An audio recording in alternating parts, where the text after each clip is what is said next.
नमस्कार मित्रों, डॉक्टर संजीव भानावत के चैनल में आपका हार्दिक स्वागत, अभिनंदन। पिता की कविताएं पुत्र के मुख से, इस श्रृंखला की 10वीं कड़ी आज आपके सामने प्रस्तुत कर रहा हूं। मेरे दिवंगत पिता डॉक्टर नरेंद्र भानावत के अंतिम काव्य संकलन ए मेरे मन से।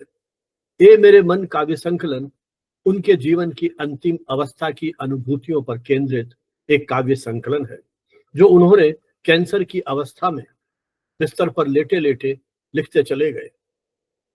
उनके निधन के कुछ दिन पूर्व ही हमने उन्हें यह काव्य संकलन प्रकाशित कराकर भेंट कर दिया था। उसी काव्य संकलन की एक कविता प्रस्तुत कर रहा हूं, जी जी। यह कविता उन्होंने अपनी बड़ी बहन पर लिखी है। प्रस्तुत है कविता जी जी। जी जी, जीवट की धनी सोहनबाई। सोने की डली कष्ट की अग्नि में तपकर कुंदन सी निखरी। 12 वर्ष की उम्र में शादी हुई। जीजा जी शरीर से हष्ट पुष्ट, रंग रूप से मनमोहक पर कामचोर, निठल्ले मंदिर की सीढ़ियों पर बैठकर अपने साथियों के साथ ताश खेलते, भांग पीते। मोड़ा बाकी मरमरी और मरखी, लक्ष्मण जी की दाल और खोखा, ओनार जी की जलेबी और लड्डू बड़े शौक से खाते, पर घर पर कुछ नहीं लाते। रोटी बनाने को आटा नहीं, घी तेल मिर्च मसाला कुछ नहीं। जीजी बड़ी परेशान रहती, अपना दुख दर्द किसे कहती, मन महसूस कर रह जाती, दिल पर पत्थर बांध कर दिन बिताती। पर उसकी जीवनी शक्ति बड़ी प्रबल थी, उसकी प्रज्ञा जागरूक थी। उसने निश्चय किया कि प्रभु ने जो कष्ट दिया है उसे वह हंसते हंसते सहन करेगी, किसी के आगे हाथ नहीं पसारेगी। उसने स्वावलंबी बनने का संकल्प किया। दूसरों का अनाज पीसती, दूसरों के घर पानी भरती, दिन में चरखा काटती, कपड़े सिलती और बेचती, यूं घर का गुजारा चलाती। पिताजी ने दामाद की यह हरकत देखी तो वे उन्हें अपने गामड़े ले गए, अलग से पंसारी की दुकान खुलवाई, बेचने को आवश्यक वस्तुओं का प्रबंध किया। पर उनकी हरकत में कमी नहीं आई।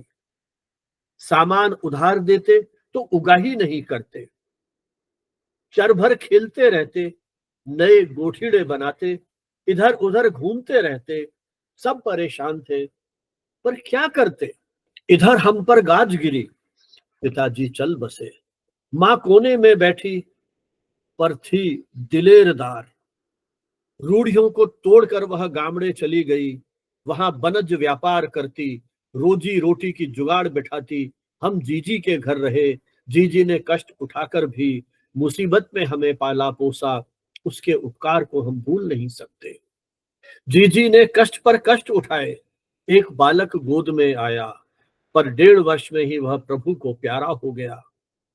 3 वर्ष बाद एक लड़की ने जन्म लिया, उसे बड़े जतन से पाला पोसा, उसका विवाह रचाया। बड़ी मनोतियों के बाद उसके लड़का हुआ, गजेंद्र नाम रखा। दामाद ने अपने देवर की पुत्री का विवाह अपने घर पर आयोजित किया। खूब मेहमान आए, मंडप रचाया, मन भावनी रोशनी की गई, स्वादिष्ट पकवान बनाए। गजेंद्र फूला न समा रहा था, उसने नई ड्रेस पहनी, साफा बांधा। दोस्त ने कहा, टाई के बिना सब फीका है।